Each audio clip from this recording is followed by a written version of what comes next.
अस्सलाम वालेकुम। स्वागत करते हैं, वेलकम शुरुआती सब लोगों को हमारे चैनल फन एक्टर्स में। उम्मीद करते हैं सब बढ़िया होंगे, खुश होंगे, अच्छे मूड में होंगे। मैं प्रकाश कुदरत सलाफ खान और आप लोग के लिए कर रहे हैं। As soon as India became the fourth largest economy in the world, Pakistan media is started crying.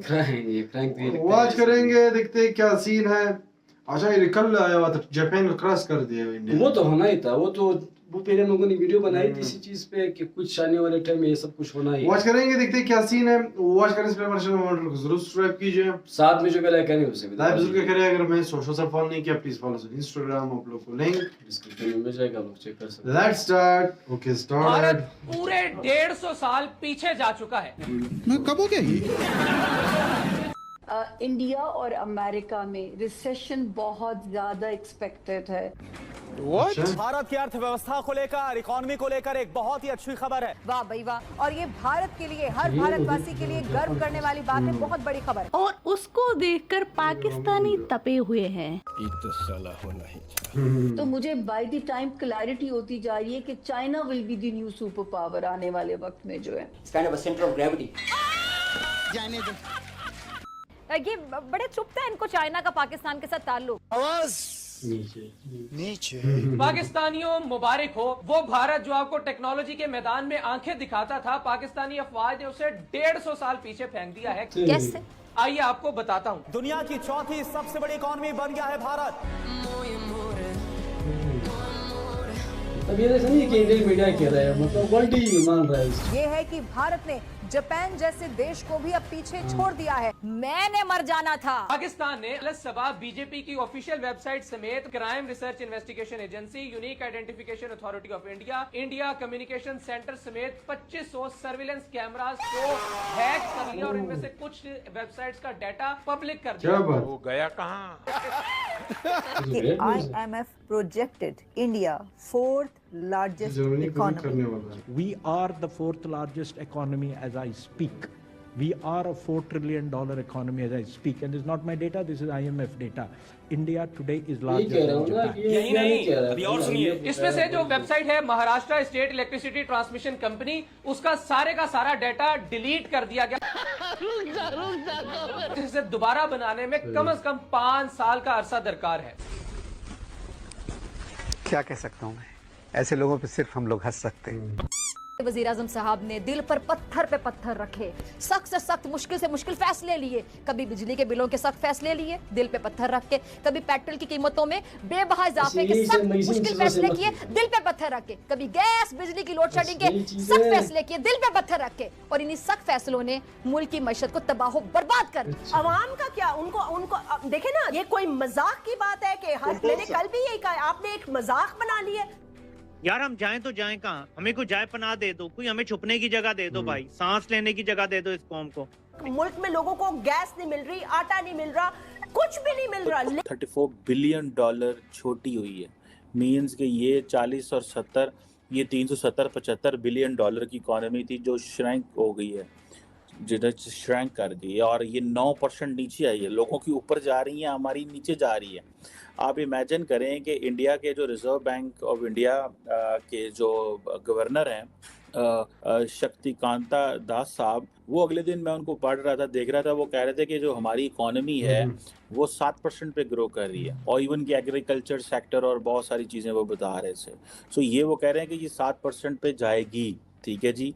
और ये फाइनेंशियल ईयर तो ये जाएगी, अगले वो कहते हैं 7% पे इसको टच करना चाहिए। सो रिजर्व बैंक ऑफ इंडिया इतना क्लियर है कि ये 7% पे जाएगी, और पाकिस्तान इतना क्लियर है कि हमें पता है ये 0.3% इकोनॉमिक ग्रोथ रेट है।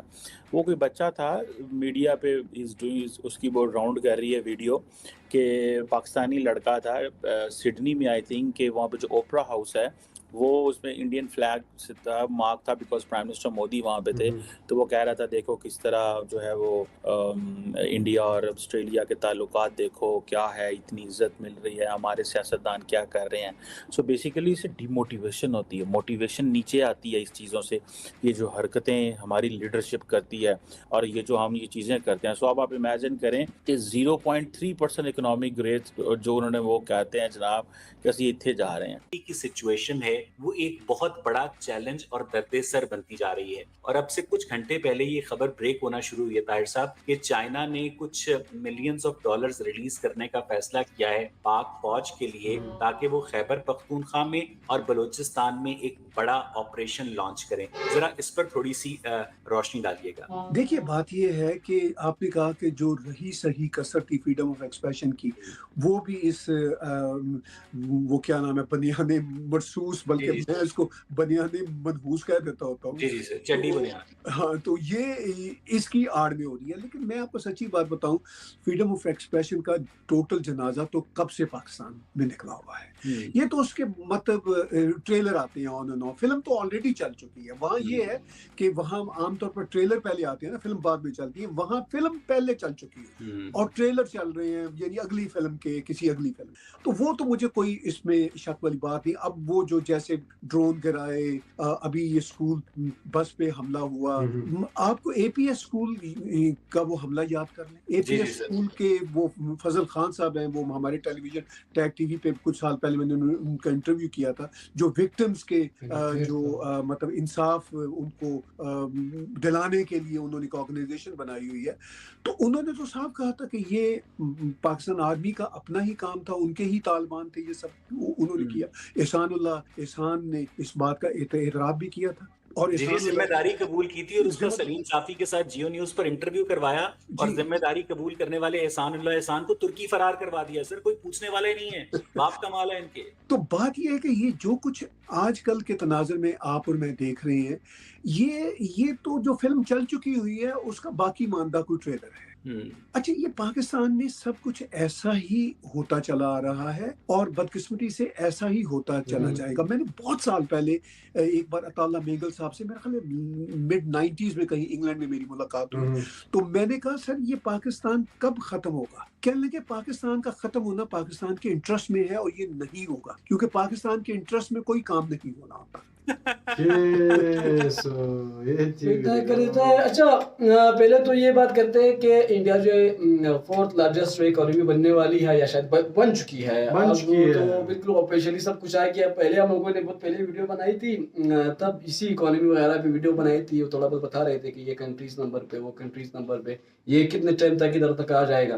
तब उस वीडियो में ये बता रहे थे कि इंडिया बहुत जल्दी ऊपर आ जाएगा जापान और जर्मनी के साथ, तो शायद वही हो रहा है। मतलब वो तो हम लोगों ने पहले भी बताया, क्योंकि वो जो परसेंटेज का जो उनका रेशो बन रहा था वो काफी स्ट्रॉन्ग ऊपर जा रहा था। इंडिया की बहुत ज्यादा काफी मतलब वो नहीं स्टॉप नहीं आ रहा था बिल्कुल, मतलब बहुत जल्दी से इकोनॉमी बढ़ रही थी। चाइना की वजह में जो स्टॉप आ गया अगर आपको याद हो, लेकिन इनकी जो इकोनॉमी है वो स्टॉप नहीं हो रही थी, वो मुसलसल जो प्रोग्रेस कर रही थी। तो वो चीज़ है। बाकी अच्छी बात है, देखो ये और मैं तो वो शाबाश शरीफ वाला बात करूंगा कि इस तरह नहीं बनती है कौमें, इस तरह बनती है कौमें। उन्होंने जो एक एग्जांपल दिया था, वो जापान जो किया था, कहते हैं की आवाज़ें आ रही थी बाद में, उसको बहुत ही मतलब लोगों ने मजाक।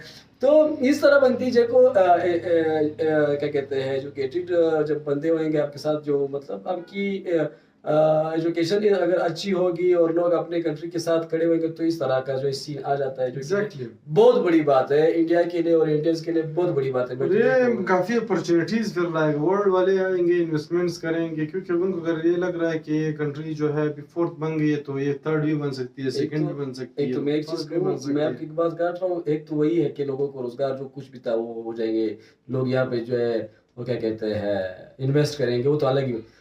इन चीजों से जो है, जो कंट्री के जो एक क्या कहते हैं वैल्यू होती है जो लीडर का, वो बढ़ जाती है। अब एक कंट्री के जिसका मतलब इकोनॉमी अच्छी हो, पैसा है उनके पास, मतलब अमेरिका ले लो या रशिया ले लो या रूस ले लो, उनकी बातों में, और एक आम सी कंट्री अफगानिस्तान या किसी और बांग्लादेश या पाकिस्तान या उसकी लीडरशिप में कितना फर्क होता है, कितना वैल्यू होता है वो लीडर की बात है, दुनिया वर्ल्ड कितनी वैल्यू देते हैं। तो ये चीजें तो पता चल जाता है ना इन चीजों। एग्जैक्टली, तो ये होना ही था, फोर्थ पे आना ही था इनको, और ये जर्मनी को भी क्रॉस करेगा, क्योंकि बहुत ही शॉर्ट है, वो भी पीछे जाएगा, तो वो भी पीछे जाएगा, एक साल में, एक 1.5 ईयर में वो भी हो जाएगा। तो ये काफी अच्छी बात है। कल काफी चर्चाएं हो रही थी, काफी वीडियोस आ रहे थे, तो सजेस्ट प्रेड करते हैं। बाकी आपको पसंद है तो प्लीज प्रोफेशनल फॉलोअर्स साथ में जो बेल आइकन है उसे भी दबाएं। बिल्कुल करिए, हम तो चले कि सब मिल रहे हैं। स्वाभाविक है, इतना ही। अल्लाह हाफिज़, बाय बाय।